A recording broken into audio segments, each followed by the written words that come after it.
Welcome to Integrazo. In this video, I'll show you how to connect this plugin with your product. You can find the plugin download link in the description below. Let's get started.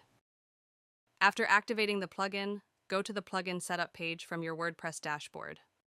Now click on Select Plugin. A pop-up will open. Choose your plugin from the list. Next, click on Select Product. A pop-up will open. Choose your product from the list.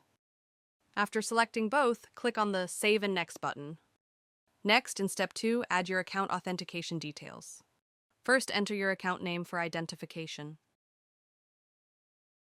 Next, select your account data center name. Now click the Authenticate button. Now it will redirect you to your Zoho account. Here, review the permissions and click Accept. After that, it will redirect you back to the WordPress plugin page. Step 3 is the field mapping section. Here, you can map your form fields with your product fields.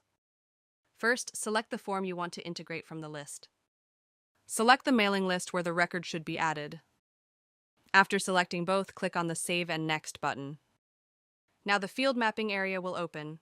On the left side, the form fields will appear, and on the right side, the product fields will appear. Here, simply map the fields. After completing the field mapping, click on the Save Mapping button. Now the integration is completed successfully. Next, go to the Setup page.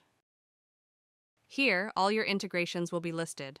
You can enable or disable any integration using the toggle button. Next, click on the Logs tab at the top.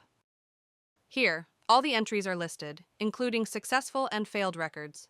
If needed, you can also resync the entries from here. That's all for now. Thank you for watching. If you have any questions, feel free to comment below. Don't forget to check the plugin link in the description.